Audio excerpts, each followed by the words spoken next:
அமைதியான ஒரு கிராமத்தில் கவின் என்ற ஒரு சிறுவன் வாழ்ந்தான். அவனின் ஆர்வத்திற்கு எல்லையே இல்லை. ஏன் எல்லா வார்த்தைகளும் என்று தொடங்குகிறது? சில பதில்கள் சொல்லிக் கொடுக்கப்படுவதில்லை, அவை நாமே கண்டுபிடிக்க வேண்டியவை. உன் ஆசிரியர் உனக்கு ஒரு அதிசயமான விஷயத்தை காட்டுவார். பள்ளியில் ஒரு எளிய எழுத்தில் ஒரு பெரிய உண்மை மறைந்திருந்தது. எல்லா எழுத்துகளுக்கும் முதல், அதேபோல இந்த உலகத்தின் தொடக்கமும் இறைவனே.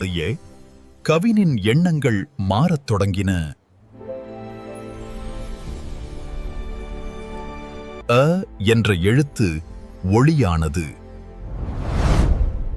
அந்த ஒளி பிரபஞ்சமானது. அந்த ஒரே ஆதாரத்திலிருந்து உலகம் பிறந்தது. வாழ்க்கை எண்ணற்ற வடிவங்களில் மலர்ந்தது.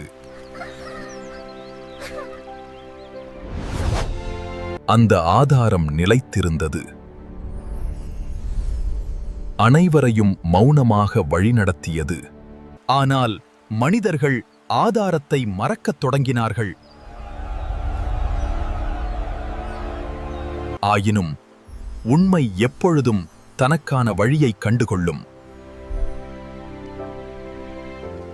கவின் ஒரு புதிய புரிதலுடன் கற்பனையிலிருந்து திரும்பி வந்தான். எல்லாம் ஒரே ஆதாரத்திலிருந்து தொடங்குகிறது. எல்லா எழுத்துக்களின் தொடக்கமாக இருப்பது போல தெய்வீகம் எல்லா இருப்புகளின் தொடக்கமாகவும் இருக்கிறது. அகர முதல எழுத்தெல்லாம் ஆதி பகவன் முதற்றே உலகு. இந்த கதை பிடிச்சிருந்தால் லைக் செய்யுங்கள், இதை உங்கள் நண்பர்களுடன் பகிருங்கள். மேலும் அம்யூஸ்மெண்ட் டூன் ஜோன் சேனலை சப்ஸ்கிரைப் செய்யுங்கள்.